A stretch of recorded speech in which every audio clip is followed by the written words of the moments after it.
the Victorian Labor government is considering backing a trial of pill testing at medical clinics across the state, but not at music festivals, which, as we know, are rife with drug use. It's understood that if the Allen government was to go ahead with this plan, it would effectively kill off a second injecting room in the CBD, which has been in limbo for years now. The government's still sitting on a report over this that they got more than a year ago. I mean, CBD businesses, Paul, would be quite happy, I think, at the prospect of not having an injecting room put smack bang in the middle of the CBD. And, you know, they talked about various places, including in front of the Flinders Street station, you know, the gateway to Melbourne. It'd be lovely, see all the crackheads hanging around there. But the idea of allowing pill testing, I have always argued, is basically state-sanctioned, go and take your drugs. You go in, get it tested, they say, well, we haven't found rat poison or whatever it might be in this.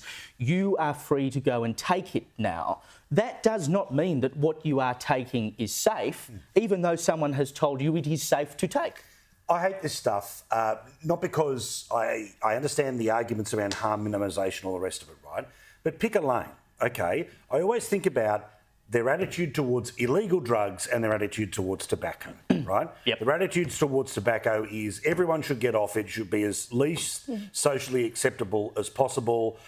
Instead, their attitudes to drugs are, well, it's already illegal, but people are doing it anyway, so let's work out a way to facilitate.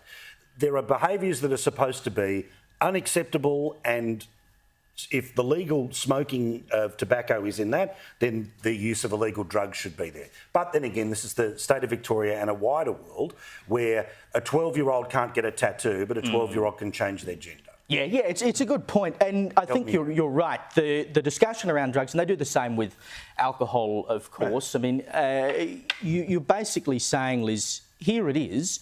Go and do whatever the hell you want. And it's the same with the injecting rooms. I mean, you're saying here is a safe place to come and shoot up drugs. Now, if you're funneling people through an injecting room and sending them straight off to get some kind of counselling or medical help or whatever, sure, there might be an argument for that. But that's not what they do. It's a place where you can go and safely, quote unquote, take drugs. Why would we encourage it? And the current injecting room has crowed that they've saved roughly 63 lives over the tenure that they've been open.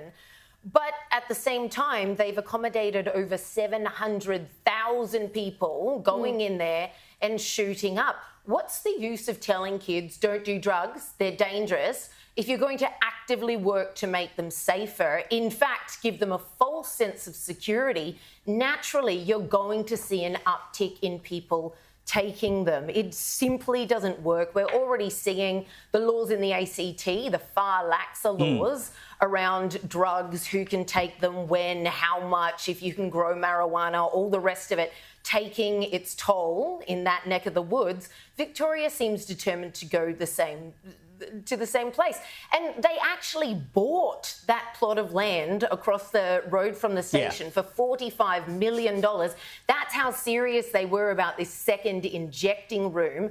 We don't know yet what's in this report. Victorians should be beating down the government's door to find this out. It was actually finished end of 2020, and the government has sat on it for this long. That is highly suspicious. And of course, they've given all these rubbish reasons as to why they haven't released it yet, but you can bet your bottom dollar that whatever's in there is clearly damning to whatever plans they cooked up.